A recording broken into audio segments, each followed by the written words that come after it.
Good morning, everybody. This is Valerie Yance, and you are here in the webinar about telling your public health story. And I am today the moderator again. I will be for all three webinars. And I'm at the University of Hawaii at the Office of Public Health Studies, and this is also sponsored by the Hawaii Public Health Training Hui, and I am the chair of that organization at this time. We appreciate you coming back. Hopefully most of you were at webinar 1, and now we're ready for webinar 2. And you should have received today about 10:01 a email.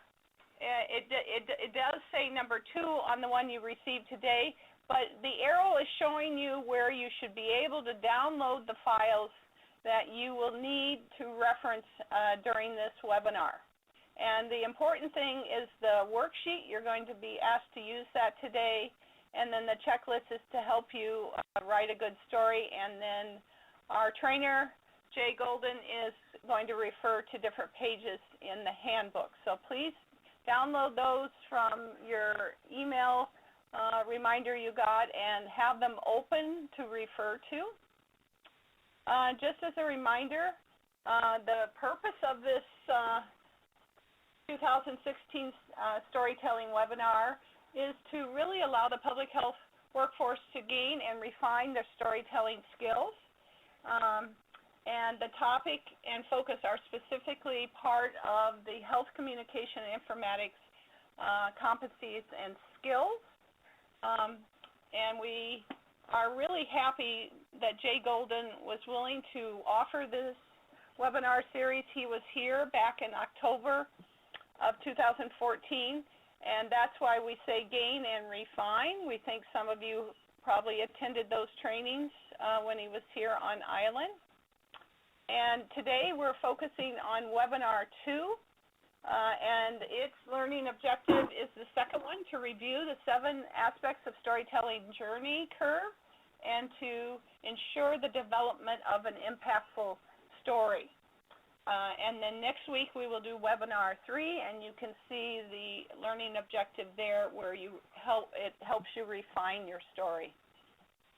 We have, as I mentioned, the Public Health Training Hui, but we want to make a big shout out to the Hawaii State Department of Health Emergency Medical Service and Injury Prevention System branch. They are the ones that spearheaded this whole project and got the funding through their wonderful resources, I think primarily CDC, but all of their resources to help fund this project. And then Waking Star Story Works at the bottom is the company founded by the trainer and storyteller Jay Golden. So these are your 3 sponsors for this series. And as said in the purpose, we do want to end up with a polished and impactful public health story. There is the handbook, the worksheets, and the checklist. And eventually you'll find out next week that you will be encouraged to post your stories online in a story bank called Voices of Injury Prevention. So stay tuned for that. That will be happening more next week. And if you haven't seen this lately, there is a different link for the webinar 3. Be sure you register for that so you can join us and finish out the webinar series.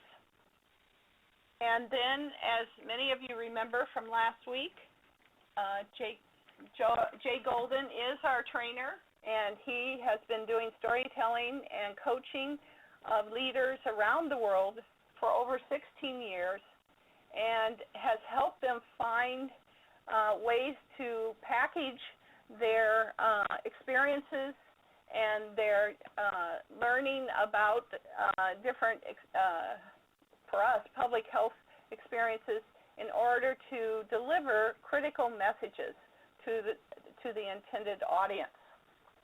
So he has, as I said, been here since October 2014, and the wonderful thing that happened last week is that he started out the webinar series with a wonderful what is your story and how it works and he's going to, for anyone that missed it, he is going to do a review. And just want you to know throughout the webinar, you can send your questions through the chat box, and then we will try to address them at the end of the presentation. So here is Jay Golden. His voice will be next, and I'm going to turn it over to Jay. And welcome today, Jay. Thank you for doing webinar number 2. Thank you so much. I'm very happy to be here and have a chance to speak with you all. I really appreciated our last conversation, which was a week ago, and I will say that I'm having a moment of technical difficulty, so I just want to say that I'm having a little bit of a challenge, but I'm going to move through that and proceed. So I wanted to open today with a story, and the funny moment when you're standing on a stage that's a virtual stage where you're actually not looking out at anyone, but you know that people are there listening, and yet your system freezes up and you have like one of those PowerPoint moments. So I just want to acknowledge that I'm having a PowerPoint moment.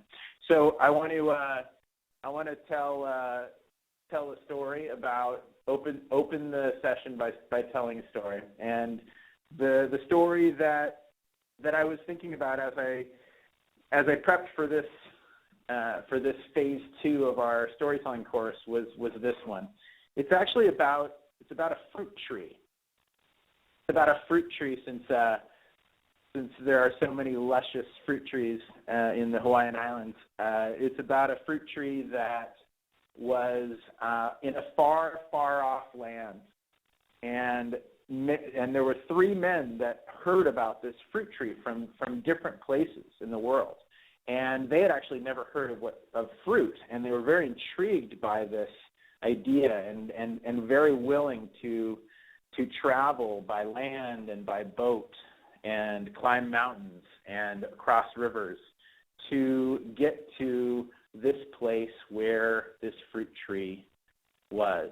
And the first man, who had traveled very far, had looked at many complex maps and asked many people where this fruit tree was. He finally reached that place, that valley where the sun shone 6 months out of the year and where the rains came down 6 months out of the year, and he finally reached it. But he was so encumbered by his directions and his maps and all of the information that he gathered that he walked right by the tree, and he never saw it, and he kept right on going and realized that he came to the belief that there was in fact no fruit tree, that it was actually a myth. And the second man, who also had traveled so far, many, many miles, and much to his peril, and finally crossed many waters and many lands to reach this fruit tree, did find it and took it in and took the sight in, and it was so incredible, and so he had never seen anything like it, these fruits that were hanging from it, and he reached up to grab one, and he felt it, and it felt squishy, and in fact it felt a little bit too squishy, and he held it in his hand and smelled it, and it smelled kind of rotten. And as he smelled this rotten thing, he realized that he hated rotten things. All rotten things he hated, and so he threw the fruit down, and disappointed, he wandered off, heading back to his land. And the third man, who reached this, did in fact also reach the fruit tree, and he did in fact also grab it with his hand, and he did in fact also realize that the fruit was overripe and that it was rotten. And he held it for a long time and looked at it from many angles. He held it up to the sun, and he looked at the color, and he considered his great journey. And as he did, he opened up the fruit, and he realized that there, in fact, inside were many seeds. And in considering this, he took the seeds out and cleaned them and took a handful of them and put them in his satchel, and he traveled back to his land. And when he did travel back to his land, he planted those seeds. And from those seeds, there were many, many wonderful trees that grew. And still to this day, those trees grow and provide much fruit for many people in his land. And I want to acknowledge this story because it's a lot like actually finding our most essential insights and our most essential challenges and how we transform them. Because sometimes we wander right on by them, thinking we're maybe too busy or maybe too occupied, and we just don't even realize that there's a story to be told at all. And sometimes we get to the place where we see there's a story, or we see there's a really crucial lesson that we learned, and we feel like we want to share it, and yet it feels overripe. It feels kind of stinky. It feels like it's the wrong thing to share. And that happens also. And sometimes we actually get that fruit, we get that insight, and we hold it in our hands, and we realize just how important it actually is. And we realize that if we actually care for it and clean it off and plant it and water it and come back again and again, that something very powerful can grow, and that can provide value for those around us, as well as provide insights for going forward, for both for ourselves and for our audiences. And so that's what telling your story is like. Sometimes it's just really hard to find, and it seems pointless and not even there. And sometimes it's just really, really stinky and bad, just frankly bad. When I work on stories, sometimes I just feel like I'm telling something that everybody knows. And sometimes it's if we give it enough patience and enough time and enough energy, then it gives us just what we need. And that's what I'm hoping we're going to do today, is we're going to find those stories that we just start to workshop the stories that we need. And so as I just want to review a little bit of our session last week. And so last week we talked about what a story is and how it works. We talked about a story not as a series of pieces of information, but rather a journey, something that provides a payoff, a twist, some kind of insight that when we hand it off, that it has value to those around us, and in fact it's retellable. Retellable meaning they don't necessarily, the next day, they're not necessarily going to tell that story.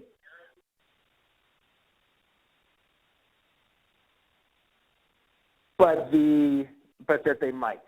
They might retell it, but at the very least, they're going to hold your idea. So that's the purpose of what we're working on today. I am, as I'm talking, getting back into the Ready Talk system. And a few things also from our last session, because I'm not going to assume that everybody made it to the last session, but a few things about that last session. We also talked about the different kinds of stories. We talked about origin. We talked about impact. And we talked about vision. So origin being the stories that tell us where you come from. Impact being the stories that tell us what you do in the world, and vision being the stories that tell us where you're going. And sometimes you might tell a story that combines two of them. You may have an origin story that shows where you come from, a key insight, and one that also brings us to understand what your vision is in the world. And by you, I mean this may be your vision personally. It may also be your vision as an organization, depending on who you're speaking for, because that's that's always an aspect of telling our stories. We are both ourselves as individuals, as project leaders, as public speakers, and also representing our organizations depending on the day. And sometimes we're doing all of that. So we're going to continue to come back to these pieces as well as the journey curve, which we discussed. And the journey curve is the framework that we'll review today. I am officially back in the system and able to click buttons, which is very exciting to me. So I want to, okay. So we're going to talk about what we're going to get into today. We're going to get into we're going to talk about finding your story. We're going to share another story from one of our session participants back in October of 2014.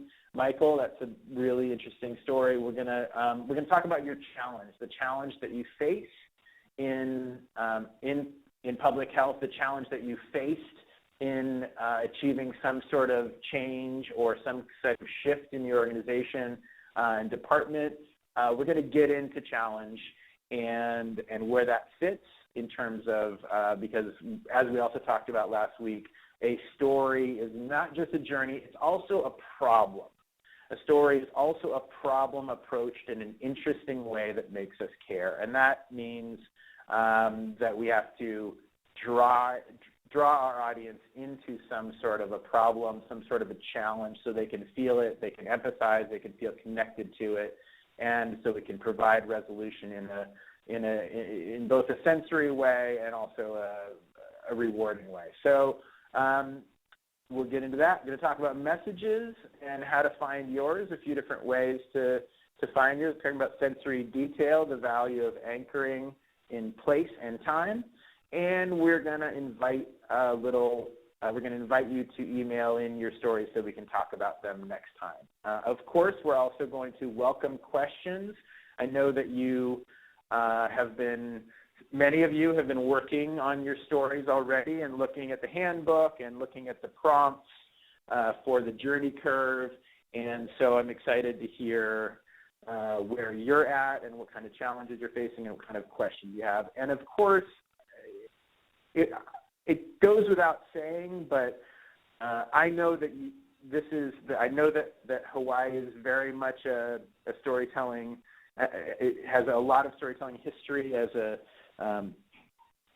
series of islands. I know that Talk Story is a big part of the culture and many of the cultures there, and so I recognize that this is in many ways a review, of course, and a refinement from the work that you've done in your life and your profession thus far. So please recognize that that's a big part of the context here. We're just talking about providing a little prompting and a little push along the way to refine the story that wants to be told today. And that's a big part of that, because we have many stories that we tell, and optimally we tell them to different audiences and are able to tell them to deliver different insights. But then there's also the story that wants to be told today, and that's what we're working on. So let's review the journey curve. So the journey curve is a series of pivots. This is very important. The most essential part of the journey curve, as far as the story frame, is that it is 3 different pivots. There's the first one, which is the then one day, which takes us from how the world was into a journey of discovery. Okay, the second one is the until finally, and the third one is the ever since then. Going back to the beginning, before the and then one day, what happens before the and then one day is obviously we need to be connected with how the world was. How the world was before that, the once upon a time, the about 5 years ago, the this is where I was then, this is what I was working on then. A patient came in, the world was like this, the challenge on the ground was like this, the bicycle safety challenge was like this. So it's the establishing of the problem in a sensory way. It's establishing the problem. The every day is what deepens and anchors that problem. So we get deepens and anchors how the world was before. So we get used to what was going on. And then one day, that's the first pivot because of that and because of that, and until finally. So just to review again, the until finally moment can often be preceded by a pretty big challenge, a moment where we don't know what's going to happen. This is both provides us with suspense, some sense of being drawn further into the story, and also gives us a better payoff. And ever since then. So we'll be looking at this continue to look at this from a variety of different ways, but feel free to provide your questions, any thoughts or questions you have on how the journey curve works. It also is on page 6 of your handbook. Okay, so getting to finding your stories. I want to talk about 3 different kinds of stories that we have. We talked about three different types of stories. I want to talk about the 3 different kinds that we actually have and that we use.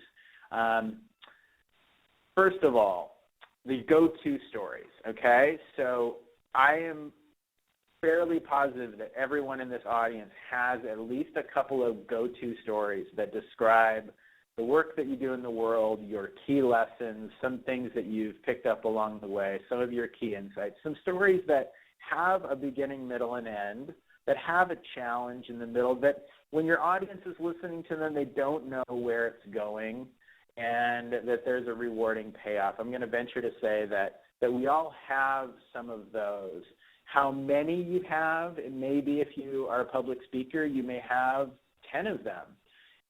If you happen to be a person that loves to tell stories, you may have even more. You may have a couple that you really feel like you can go to. So that brings us to our first. Okay, I didn't finish. So it's go-to stories, reserves, and insights. Okay, so we'll talk about all 3. So your go-to stories, these are the ones you tell already. Those great moments, the change, the reason why you do the work you do now, the reason why you took the job you took the reason why how you found your partner, how you pursued your career. These are all stories that we already tell. And this is an opportunity to not just assume those stories are done, but to look at them and to see, is there a way that we can improve them? Is there a way that we can dive more deeply into them, that we can refine them, that we can add an element? Is there something missing? Is there a reason why we tell this story over and over again, and yet the audience response doesn't quite seem to be what we imagine it? So that's part of your go-tos. Your reserves, meaning the stories that you're not quite ready to tell. That may be a story of a great trip that you took, a story of a project that came to fruition, but it was complicated. It may be a story that's emerging right now. It may be a story of your current department of a project that you're working on, and you feel like it's just out of reach, and that's what a reserve story is. It may be a story you heard once from someone that you want to retell, but you're not quite ready to, and you don't quite know how to. So this is also an opportunity to consider those stories that are your reserves, to really look and see, how can I infuse them with a little bit more power? How can I maybe there's more suspense that's needed. Maybe I just go right to the end and expect that everybody's going to think it's as great as I think it is. Maybe it's about a little more detail. Maybe there's, going back to the journey curve, maybe we want a few more steps that take us after our then one day. We want a few more steps along the way, so we really feel a sense of the power of the until finally moment, that the power of that twist in the story where things go from being kind of difficult to being surprisingly positive or surprisingly rewarding. So that's the reserve stories, and and then there's your insights. So that's the third bucket of stories, which is what key insights or key moments have you had? I did an exercise a few years ago where I said, okay, I want to see if I can come up with 30 stories in 30 days. And I blocked an hour every day, and I went out for walks, and I sat and sipped tea, and I worked in the garden, and I blocked an hour. And every day I said, okay, let me tell a story, or workshop a story, or find a story, or gather something from a previous insight or a previous lesson that I have not yet told. And scanning back all the way from my earliest days, scanning back to stories my parents told me, scanning back to early career moves, and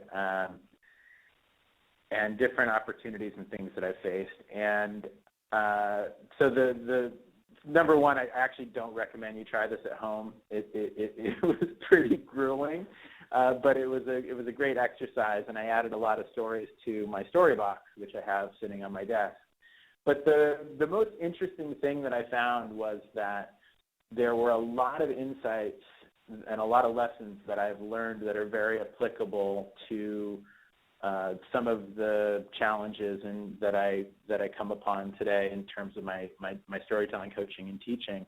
And a lot of those they really needed to be worked. So things that actually, I'll just pull out the story that was told in the last video, relevant to this. The insight that Chad had when he had hit that puppy in his car, and it was a really, really difficult moment for him. And I remember when we were working on that in the workshop, that came out of a prompt, an exercise looking for a moment of something that really changed a challenge you faced, where you really you learned something, and that story emerged. And it became something that was applicable for C.H.A.N.G.E because it was relevant to bicycle safety and how important it is to stop the car, fully stop the car, if anyone is walking or riding on their bike in front of you instead of riding along at 5 miles per hour. So the important piece that I bring up here, there are so many insights and so many lessons that we can draw out from our lives if we're looking for stories. So those are three main buckets that we can draw from when we're looking for stories. Okay, so talking about challenges. I'm going to assume that people are at different places and different levels of their own stories here. And so when we talk about challenges, what I really mean by this is, talked a little bit about it in the previous session, but what I really mean by it is something that you have faced and overcome, or something you are currently facing and overcoming. That's one of the pieces of the handbook. But a challenge it's really a problem and approached in an interesting way that makes us care. And so this is very different than, we're not talking about a case study. We're talking about, because a case study is problem solution. This is how we approached it. This is what we did. This, again, coming back to the journey curve, is that if you think about your challenge on the journey curve, it's not just this idea that, it's not just the challenge becomes the solution. It's more not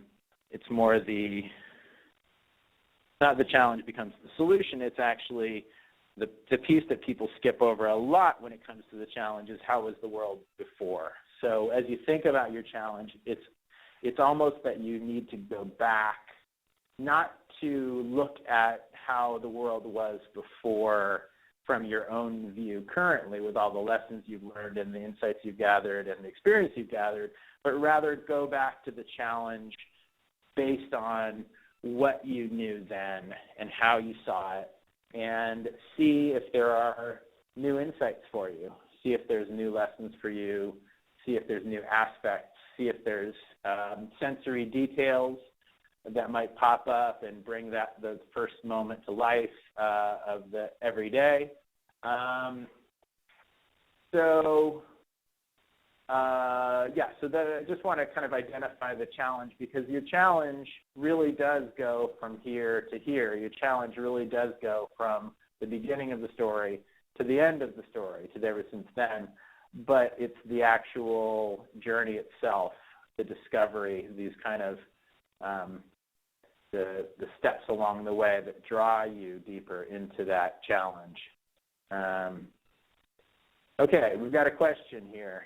My boss is considered a master storyteller. He talks about preparing the audience to connect to his stories. He says most speakers don't prepare the audience, but musicians, comedians, and others prepare their audiences. Do you have a method to prepare the audience to connect? Great question. So a little story on that topic. I have a client who worked at C.H.A.N.G.E Institute in Big Sur in the early 70s, and he is now a master public speaker, and he once in a while comes in and workshopping the stories. So he once in a while will just be telling a story, and he comes in one day and he says, "I want to tell you a story, and this story is about storytelling."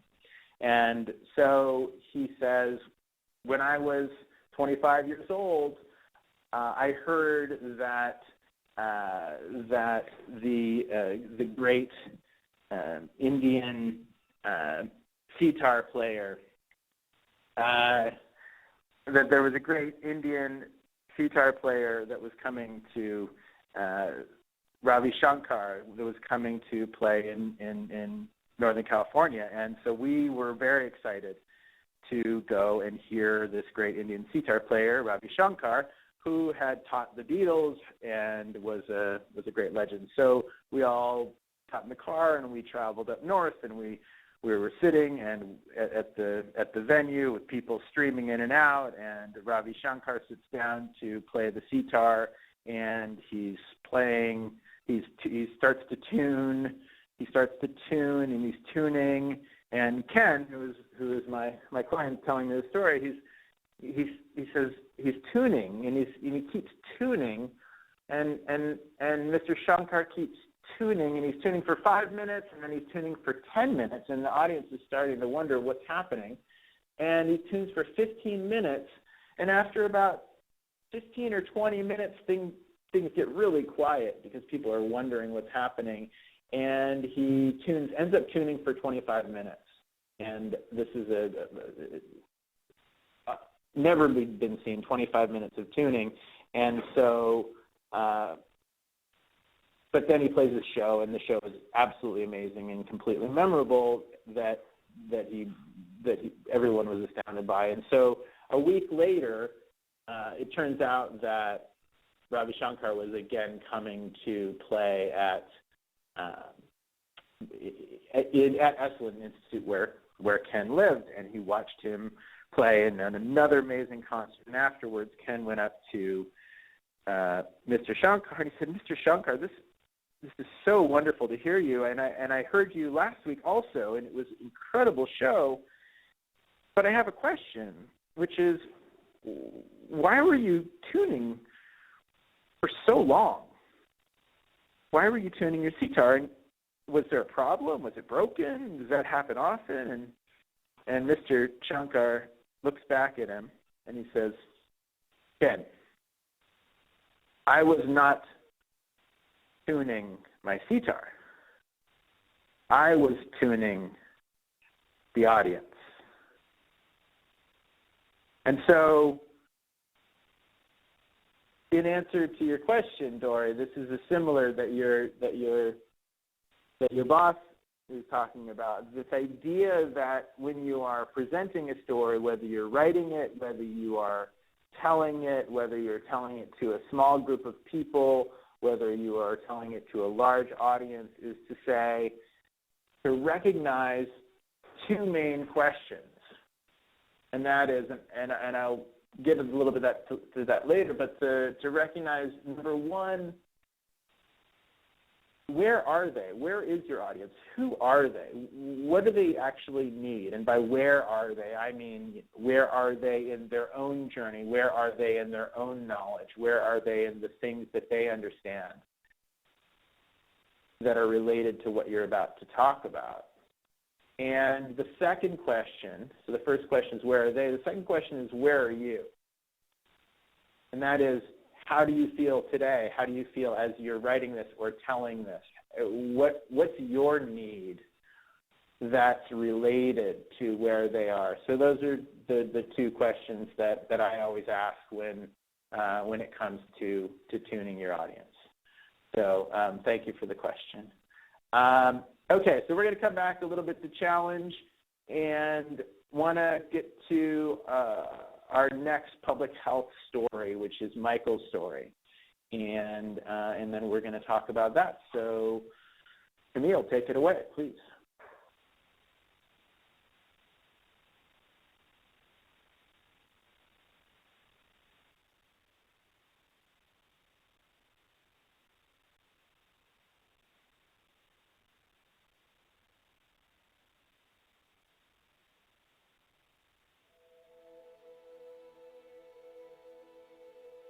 My name is Mike Dowell. I'm with a company called Stay-at-Home Modifications, and we provide services for the elderly so that they can age in place at home safely, and primarily the reduction of falls.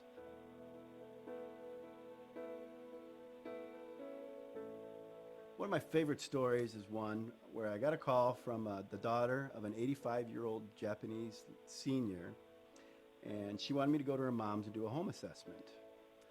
Her mom had lived in the same house for 40 years and had lived alone a lot of the time now since her husband passed away. The daughter was concerned that the house was unsafe and she was at a high risk for falling. When I arrived at the house, it's your typical Kaimuki Hawaii home. I was greeted by the daughter and she showed me in, and she introduced me to her mother, Gail, and explained why I was there and what I was going to be doing. So right off I could sense that Gail was not happy with me being there. She really didn't want me in her house. And this is a typical response. So I tried to engage her, and I explained to her what the home assessment was and how it was going to help make her house safer. She offered little eye contact and was clearly uninterested in anything I had to say. So I walked with the daughter through the house, and I made my recommendations as to reducing the fall hazards that I saw. These included typically removing throw rugs, putting in brighter lights, installing grab bars and other bathroom safety accessories, and removing loose cords throughout the house.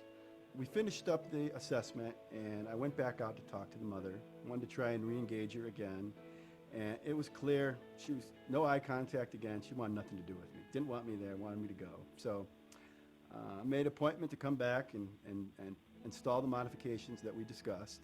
And when I got there, the daughter let me in, and then to my dismay, promptly left to go to work and left me alone with her mother. So Gail was no more receptive to me being there than my previous visit, so I really had my work cut out for me. I did all the modifications that I could without having Gail's input. I put in the handrails, we taped or removed the rugs, changed the light bulbs so that they were brighter, relocated the loose cords, and put night lights where they were needed. Lastly, I had to get her input for the proper height for the shower chair and the grab bars. So I brought the shower chair out into the living room. I had her sit on it, adjusted it to the right height. Then I followed her into the bathroom and observed her getting in and out of the tub so that I could install the grab bars at the right height and at the right location. With my work completed, I went over everything that I had done in her house, all the modifications, and explained how each one of them were going to help her live safely and more independently at home. After observing her interact within her environment, I noticed a couple other areas that had to be addressed. So I made some plans with Gail to come back and do a couple other grab bar installations. When I returned, Gail had a completely different attitude. She had the biggest smile on her face when she told me she could now take a bath by herself without the assistance of an aide. She no longer feared going to the bathroom, and with the help of the night lights, she could keep off the hallway light at night. And then, funny enough, I noticed that she took all the clothes off the louvers and had now hung them onto the handrail I installed last time. So I explained to her that the handrail didn't do any good if she had clothes hanging on it. And instantly she said, I'm going to take those off and get a clothes rack. So I really saw that I had just broken through the ice. The improvements not only helped her, but it also brought a sense of relief to the daughter, who was always nervous about leaving her mom alone. The changes did not involve any major renovations or cost thousands of dollars, and the house did not look like a hospital once we were complete. In the end, it was affordable, and we achieved making the house safe and extending her ability to stay in the house that she cherished, in the community she was a part of, and around the friends and the family that she loved. I think when you're talking to someone that's hesitant on doing this type of home modifications, for whatever reason it is, it's always important to figure out the big picture and who it's going to affect. So if you fall in the bathroom, it's not just you that it's going to impact. It's going to impact everybody in your life. You have to take time off of work. You're going to have to go to the hospital. You're going to have rehab. Who's going to watch the kids? If it's a grandparent that fell, who's going to watch the kids? What's going to happen when they come back and they're still not done and there's still a risk for them to fall? You know, it's not so much, self-centered as how it affects everybody around you and the repercussions of an event like that taking place in your home.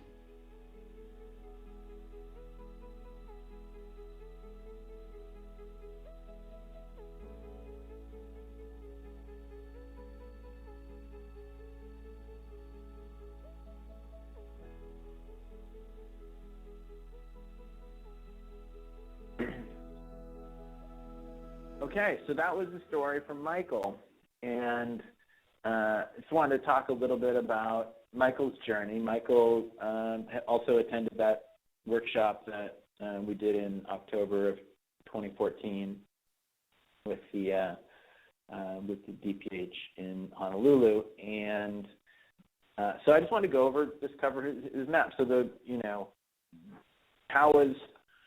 the world, once upon a time is here, which what was it like? It was Gail's mom was elderly and there were some challenges, Gail was the mom. Gail was elderly and was having some challenges. Michael arrived at home for the assessment, he checked it out. I put details here because he threw in a lot of details about what he actually does that give us some information about what his actual job is. So he was looking at the rugs, so he was looking at chair heights, he was looking at the hold bars, the cords, all of these different things. He changed the light bulb. He actually threw in a lot of details, which I think is great because the details were there. They were kind of outside of the story, but they give us a lot of information. And the reason why it wasn't just an explanation of all of the things he does is because he was moving us through time. So he had his moment one where he arrived for the home assessment. He had a few other moments in there when he arrived and Gail wasn't happy about it. Then he came back again, and he had done all these things. And then finally, it's a sweet little moment. Finally, Gail smiled. Sorry, I'm working on the pen here. Finally, Gail smiled, and that's her until finally moment. And the reason why that is a payoff, at least in my view, is because we really didn't think Gail was going to smile. And Gail's smile is a lot more than a smile. Gail's smile actually means that, as he explains later, that she's no longer afraid. that she feels good about the changes, that she's actually going to work with these changes, and as the ever since then is really, in a way, it's not just about Gail, it's also about community. It's about the people around Gail, and it's also, of course, very much about Gail's ability to live at home and have a thriving life and not need to be in an assisted living environment, but because of these key offerings that Michael provides. So part of the reason that, to me, is an interesting story is because it does follow that journey curve. It's an impact story, so it's a story that conveys what Michael does on a day-to-day basis, and it shows why he does it. So it's very different than just listing off all of the things that he does, because he takes us through time and he gives us some suspense here because we don't know what's going to happen. I don't know about you, but I was thinking, okay, this is not going well. And actually the idea that it's not going well can be a really good indicator when you have control of your story, because you're setting us up for the payoff. And then when Gail smiles, and ever since then, Gail has been able to live there. Her daughter is happy, the family's happy, and the community's happy. Okay, so coming to target audience for a moment, because it is of course very important to think about who we're actually going to speak to and what's the impact. We talked a little bit about tuning the audience earlier, but where is your audience? Where are they at with this issue? So the topic that you're discussing. So if it's Michael and Michael's speaking with let's say, AARP, talking with the local association for retired people, and he knows that this work that he does is very important. Where are they? Do they have a belief that this is important, or do they not? What's the challenge that they have in understanding what you're talking about?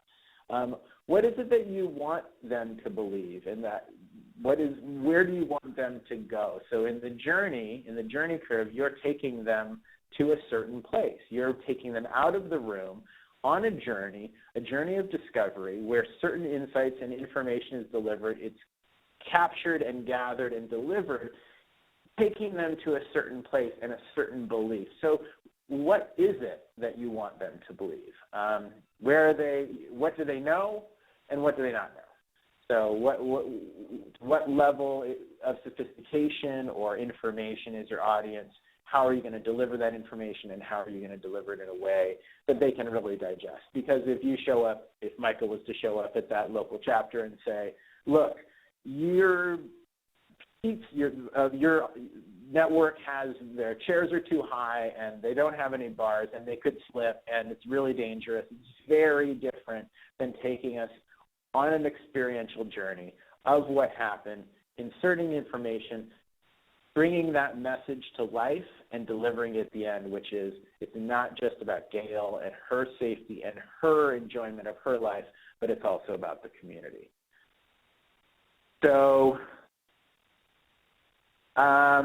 which came first, the message or the story?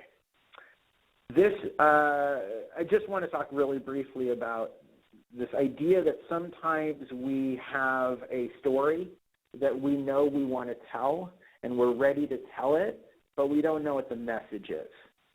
So that's the first case scenario. The second case scenario around finding your message is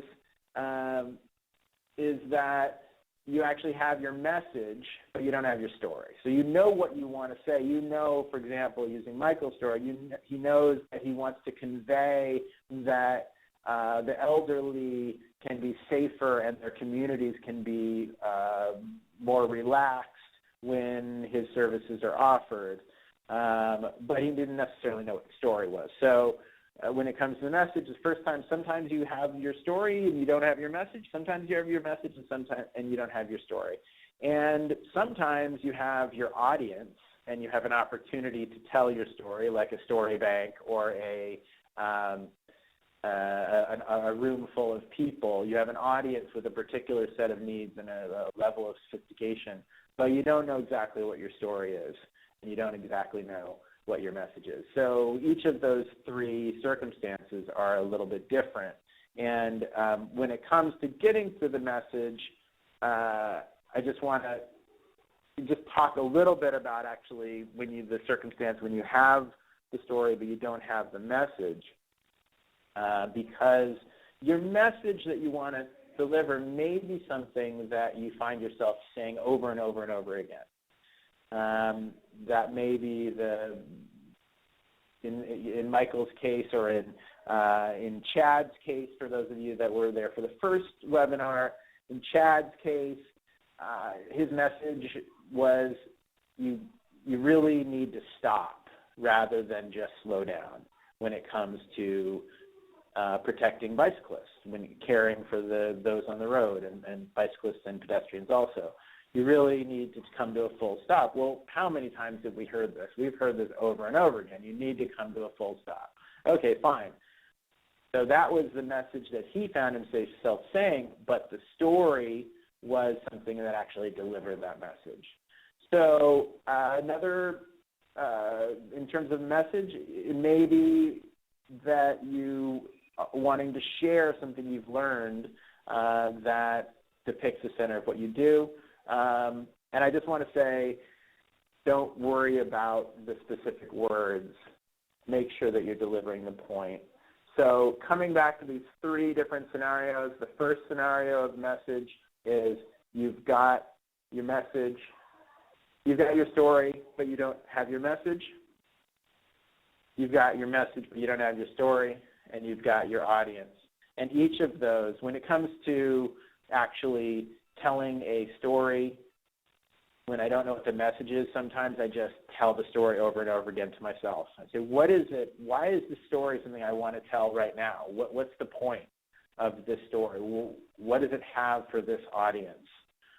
And I just ask that question over and over again. Why do I want to tell it? So this is just some thoughts to get you thinking and refining your message. Also, please let us know any questions that you have about finding your message or about honing in on your story. Just want to talk about, again, that the idea of change, that the essential aspect of your story is change, and if there's no change, there's no story. It certainly doesn't need to be one as extreme as the one that I'm showing here, but we want to make sure that there's a distinct shift, some kind of shift from the beginning of the story to the end of the story, and that's what really depicts the payoff. And it's the journey of discovery and the trial and then until finally moment, which helps us get there. So a little bit about techniques.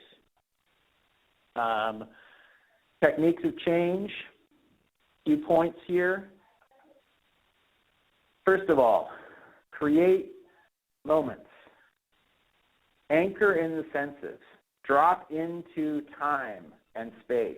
It's really, really important. I identify those three pivots, and then one day until finally and ever since then, because each of those are an opportunity to bring us into one specific moment. And as you bring us into that moment and we feel what's happening around you, we see, we hear, we touch, we're able to connect with the senses, then those moments will be remembered, and when you add them up, they will be able to be remembered.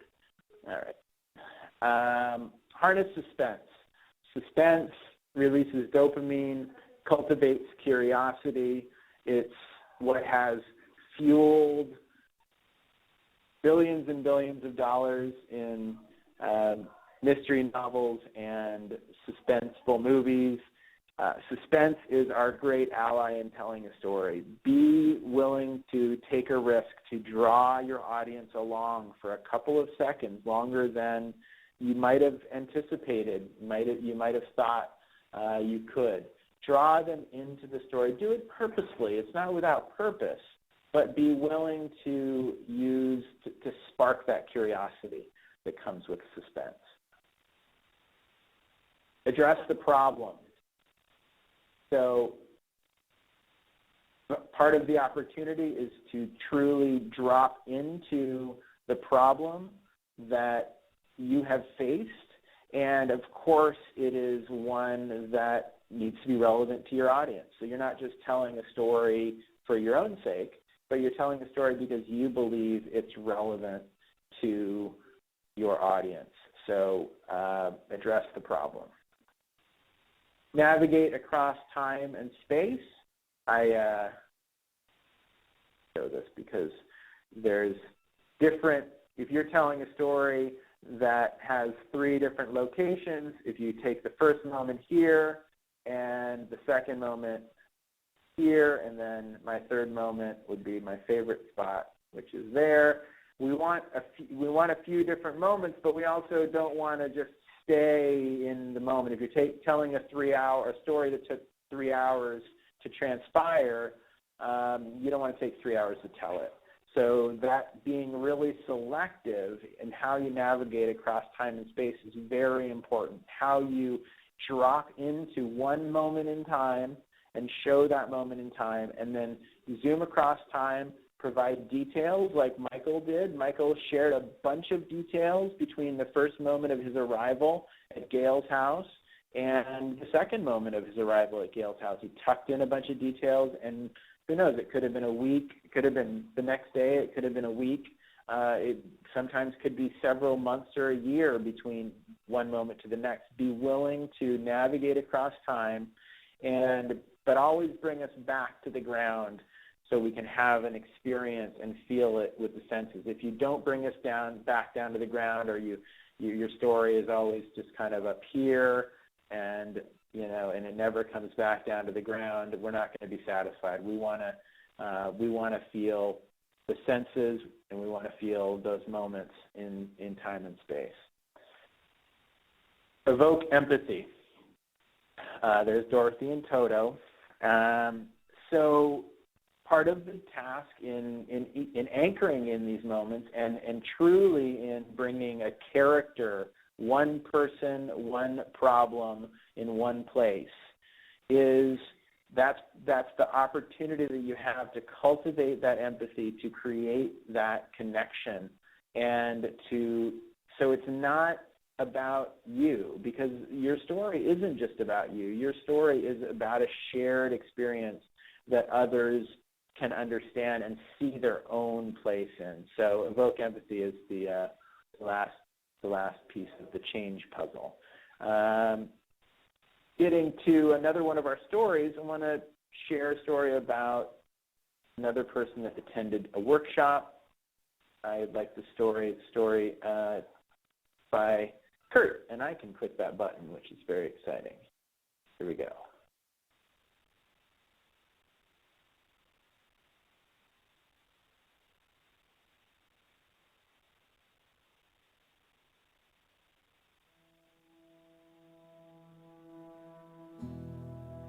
My name's Kurt Lager. I work for the City and County of Honolulu Ocean Safety and Lifeguard Services Division as a training lieutenant.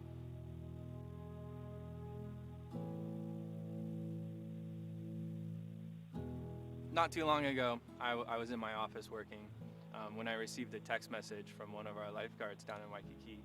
He was actually off duty working in the water with some surf instructors when he saw a body floating. And he sends me this message saying, "Hey, I saw this body floating, I grabbed him and I pulled him in and we started to work on him." Now, before I tell you the rest of that part, let me go back to my own personal experience not too long ago. I also was working at a beach. I was at Hanama Bay, which is one of our popular snorkeling spots. It's kind of a tranquil, calm water beach. There's not a lot of surf. I'm working with my partner, and all of a sudden we hear just this scream of help coming off to the side, and there's a gentleman pulling a lady out of the water. We immediately grab our stuff and we run down there as fast as we can, and we start doing what we're trained to do, which is CPR in that instance, right? She had no pulse, wasn't breathing, looked lifeless. So we did CPR, and we did CPR for a little while to no avail. Unfortunately, we lost that person. You know, when we weren't able to resuscitate her, it kind of made you feel a little bit empty inside. a little bit depressed, sad, angry. You felt a little bit of everything. You kind of go through all those 5 stages, right? I mostly just questioned myself. I kind of took it personally, why did that happen? And it could have been from, various different reasons, of course, but I looked at myself mostly. And then as time went on, I started getting into the training aspect of ocean safety and lifeguarding, learning the new sciences, the new techniques and stuff. And eventually we came upon what we're calling high performance CPR. And we rolled that out to our department. High performance CPR is this new advanced style of CPR. Success rates, survival rates have doubled in some areas, and as well as on Oahu, we have seen a higher success rate. Now, going back to this gentleman in Waikiki, he was basically telling me that he pulled his body out and used this high performance CPR that he had just learned and actually saved this person from being pulseless, lifeless, to alive and talking. To me, it's important, that for ocean safety, we stay on the so-called cutting edge of what's happening, the new procedures, whether it be CPR, rescue techniques, or anything else medical-wise. And as a training lieutenant, I feel it's exciting and part of my job to continue to research and have the best lifeguard department we can have. Our motto is like, if in doubt, don't go out. So it's like if you have any kind of doubt, you should be asking someone. But be assured that our lifeguards are trained to the highest standards and they're continually trained. But there is many things that you can do on your own to protect yourself, right? Simple things such as don't turn your back on the ocean, know the currents, know what the conditions for the surf are, et cetera, et cetera. But if you ever have questions, any questions at all, come to any of the lifeguards because they're very knowledgeable and they will help out.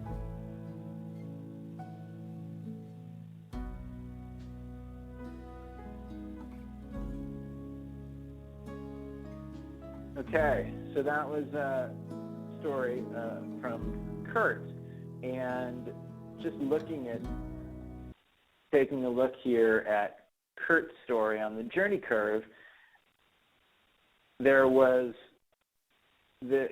actually something particular about Kurt, and he told what's called a frame story, which is there's a moment, there's kind of 2 stories. So there's a story that happens here. Oh, and I see. There's a story that happens here, which was the phone call, but then it's kind of a little bit of a cliffhanger. So then he takes a step back. So if you recall, he told the story of receiving this phone call, and then at the end of the story, he also actually, it was down here. The next part of the story is here. When the lifeguard called to save the life, so that they had saved a life. So in Kurt's story, the then one day was really losing the swimmer, and that was obviously really, as I know that many of you working in public health face these very difficult challenges. He was devastated. How to avoid this? This is to me, was kind of a classic Innermost Cave story, and that the Joseph Campbell's Innermost Cave, which is that the night is darkest just before the dawn. This real big question mark that Kurt had, that why question, and that was part of his discovery, which led them to high performance CPR as the answer, and that comes from that's their solution. So in this case, the until finally moment was the discovery with the high performance CPR, and then comes to that other end of the frame, which is stepping more into current day, that one of his lifeguards called and said, we saved this life. And so that's the payoff here. It's not just the learning, it's not just the until finally moment of learning high performance CPR, but in fact that there's a real payoff. And his message is really that we're constantly learning. That's what this is all about for him. It's not just that we learned this, it's not just that we are working constantly to save lives, but we're constantly learning and developing our own practices and our own technologies to continue to support the public. So that's Kurt's Kurt's story, which I appreciate, and just a little, again, a review of the journey curve. The journey curve is, I use the journey curve a lot as a guide. Obviously, some stories may be, and then one day until finally, and then one day until finally, and then one day until finally, and then ever since then. There may be a lot of kind of and then one days that happen here, but so once upon a time, every day, and then one day, because of that, until finally, and ever since then. All right, so let's get to some questions. I've got one in the chat room there that I want to respond to, and I would like to really invite you to share. I'm not really looking at the chat room because it's hard for me to look in there and talk also, so please feel free to just toss up some questions. We've got a few minutes to get into them, and I'm really interested in where you're at with the process. So Rachel says, does the story we tell need to be about our own experience, or can it be about someone else's direct experience? I am a deep believer in the retellable story. So if you have heard a story or witnessed someone who's told you a story, or if you witnessed experience from someone else, if that's what you mean, I think that is completely viable and valuable to add to your repertoire to share if it had an impact on you, and especially if it impacts your organization and the work that you're doing in the world. There's a lot of nuance to that question, so if you I think Kurt's story was a pretty good example of it not being about his own experience. Part of it was his own experience, and part of it was the experience of one of his team members. So if that's what you mean, Rachel, by that question, I completely agree that it can be about somebody else's direct experience. There may be some moments where you want to get permission from them to tell that story, and maybe you include their name or you don't, depending on what their situation is. Also, Michael's experience, he used Gail's story, and that was very much about her direct experience as well. So I have a lot to say on that topic, but that's my high-level response. The experience using storytelling within small groups or teams to help the group to be motivated or redirect or emphasize the bigger goal. Certainly, definitely. Thank you, Valerie. The part of the opportunity with a lot of my clients, I invite them, first of all, to cultivate storytelling with their teams by rotating stories, inviting stories each week in team meetings, and enhancing that storytelling culture.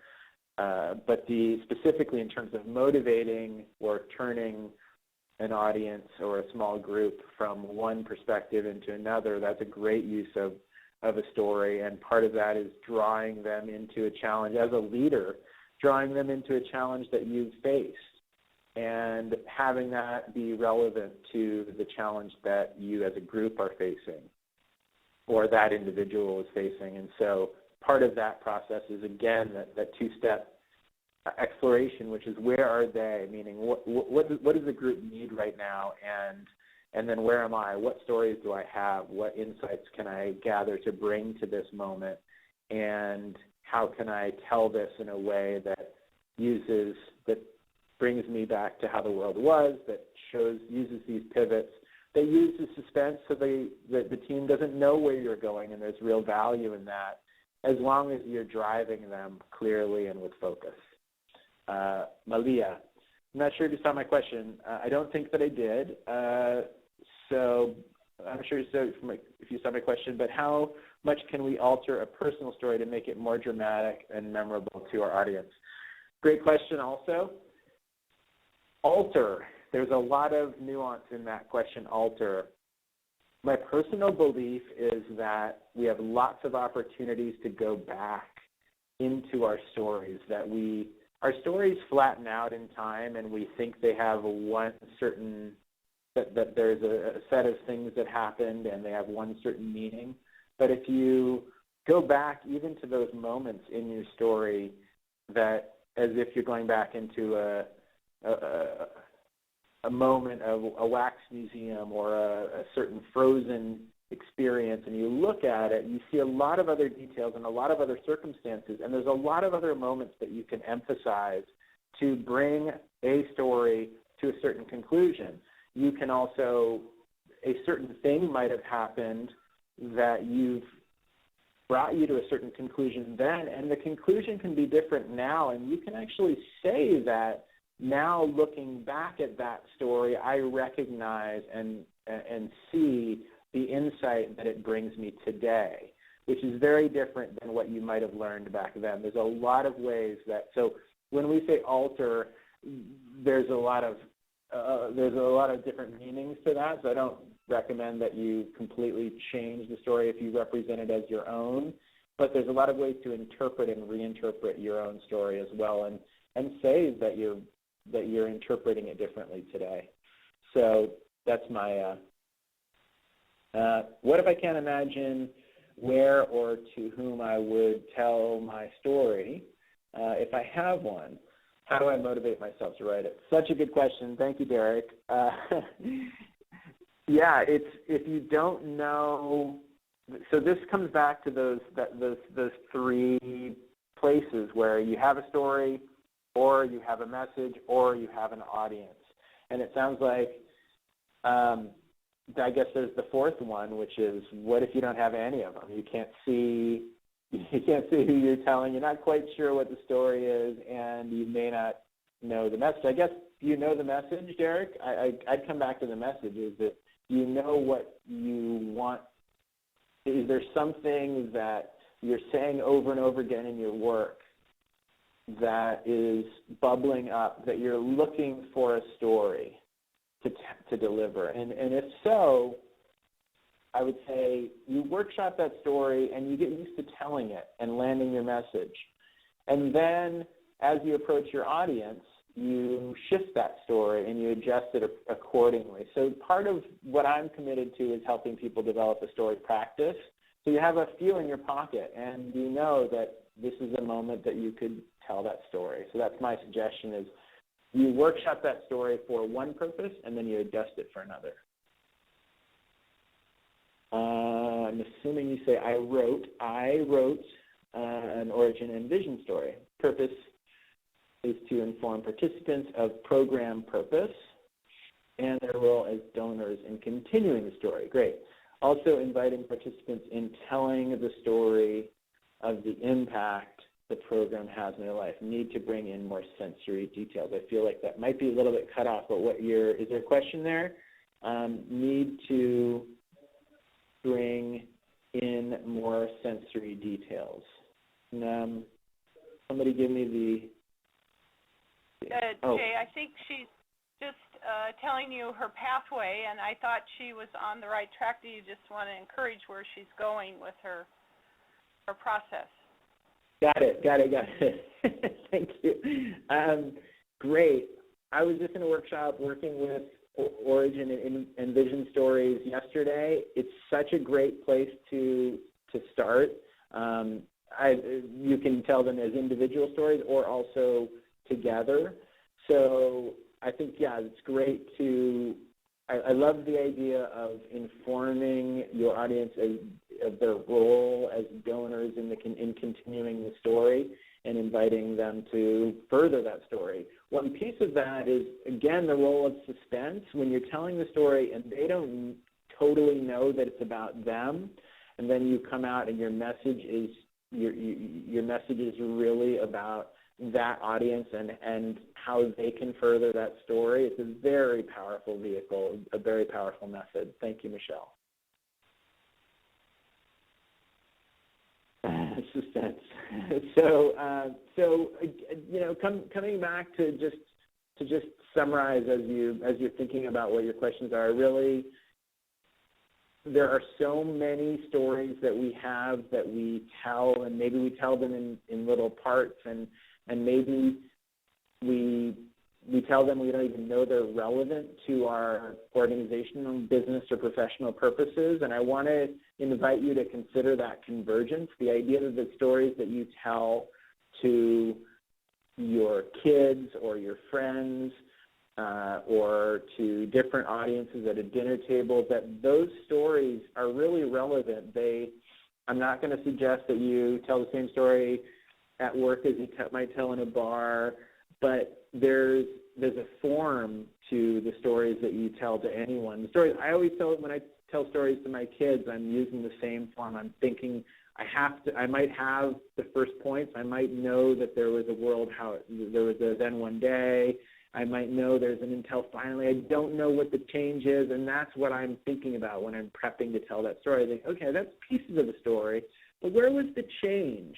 How is it different today? How is it relevant today? How is it relevant to this audience? How is it relevant to an 11-year-old, in my case? Or how is it relevant to someone that's facing real professional transition, or someone that's considering where they're going to give their money? So all of these stories can become part of your repertoire. And so as you look at your go-to stories, as you look at your reserves, and you're certainly workshopping one right now for the story bank, pull one of those out and see how much you can push it to use this opportunity to really shape one that needs shaping. So and we still have a few minutes if there's any more questions. But in our next session, we started with what is the story, and we introduced the journey curve and talked about origin, impact, and vision. And then today we went a little deeper into some of the details and some of the techniques, and watched some more of the stories and started to deconstruct them. And in the third one, we're going to really be working on refining your story. And so now is the real time to work with us in the process and push yourself to tell that story that you are ready to tell, or even the one that you're not quite ready to tell. And so I want you to email me at info@wakingstar.com, and you can send me the worksheet with your story in it thus far. You can send it, even if you want, you can send it in the email, any form you want to send in a document, and just send me what you've got. And if you are open to us discussing it in the next section and talking about what seems to be working, making some suggestions, if you are okay using that we use your name, and then that's great. And if you're not, then that's okay too. Just let me know. The point here is we want to start getting into where people are in the process today, and helping to refine in a live form, so we can help draw these stories into ready form for the story bank. And hi, Nick. Thanks for the question. So what should you do to be best prepared? Really, what you should do is, I always suggest when you're workshopping your story, to tell it, to call a friend or a coworker and say, hey, I'm workshopping this story, and I want to tell it to you. Here's the point of the story, and this is what I want to tell you. You don't have to tell them the point. Just say, can I tell you a story? And keep the bar really low. Ask them to keep the bar really low, and tell it to them. And that will help. As you hear it, you'll hear some pieces that maybe are ready to improve, and the reflections may help you as well. So in between now and then, the next webinar, which is a week from now, you can block out some time on your calendar to workshop your story, make a phone call, look for where the change is, look for where you can anchor more in sensory detail, think about suspense, think about how to draw your audience in, think about your target audience. So thank you for your time today. I really appreciate it. Thanks for bearing with me as I had my own interesting technical challenge in being not on the system for a few minutes, and I look forward to receiving your stories. Valerie? Thank you, Jay. Yeah, thank you, Jay. You. Everybody, there will be an automatic evaluation form that will pop up when you leave this webinar, so would you please fill that out? We are so grateful for all the sponsors and the funders of this, and so we can bring this to you at a a very good price, but the thing that we need from you is that evaluation, because we summarize it and send it back to the funders. So you do see this, and I'm going to give you a gold star knowing that you'll do this. This is the one thing we ask for you. And as you're completing the evaluation, there is an open-ended question: what are your take-home messages about telling your public health story webinar 2? And I just wanted to say, Jay, I really enjoyed this session, and you really helped me get into the emotions, create the suspense. And then when I saw Dorothy and Toto for Create Empathy, it made me think of all the stories within the stories of the Wizard of Oz. Each one of those people that she finds along the way have their own story. It was a wonderful image, and what a great role model that whole movie is for telling stories. So please, attendees, will you mark down your take-home messages? Those are some of mine. Did you want to say something, Jay? No, I said thank you. And then just to remind you, then May 3rd, next week, same day, same time, at 11 to 12:30, is the third and final webinar, Enriching and Posting Your Stories. There is the link. And Camille, who is the registrar and logistics person, will probably be emailing you right after this with that link. So please register and join us. We'd really like to have you all the way through the entire webinar series. And just again, you can start looking at this website where the story bank is. All of the stories you saw today are posted there, both Kurt's and Michael's, and Melanie's from, not Melanie's, we didn't have time, but Chad's are there from last week. And soon we envision your stories being there, so we hope you're working on them. And I'm going to go to the same slide that Jay had, his last slide, and I did pose a question to you, Jay. How do you intend us to use the storytelling worksheet with the checklist? How do we use those two tools? I'm assuming we're emailing the worksheet back to you if we've written a story. What would we do to, what should we do with the checklist before we email it back to you? Right, great question. So the checklist is really for your own work and to use in the handbook. The checklist is just an opportunity to really look and make sure that you're going through the handbook and that you're hitting your main questions. It's for your own use and for that opportunity to continue to improve your story. Yeah, I just looked at the checklist this morning in preparation, and I love how it does become a mental check in your mind. Do you have this in your story? And this is the different points on the journey curve. So it looks like a wonderful tool. I haven't used it yet, but I'm looking forward to trying to write a story and use the checklist. So thank you for creating that. You got it. And again, I appreciate everybody's time on this. And it's really, while it seems like such a simple thing to tell a story, it's really not. And anyone can do it, but to tell a good one and to improve our own stories does take attention and it does take practice. And so I respect that everyone's come here to sit in and listen and consider how your own personal lessons, your own personal insights, your own personal challenges and the challenges that you face in your departments and the opportunities that exist to tell a powerful story and one that will benefit those around you, and also in posting on the story bank certainly benefit those down the line to see how stories are told and see what stories they can draw from to improve their own communications and further their own missions. So I appreciate everybody's time, and I think we're going to get cut off in a second. So we'll see you next week. Thank you, Jay. Take care. Everybody complete the evaluation. We'll be back here next week, and looking forward to round 3.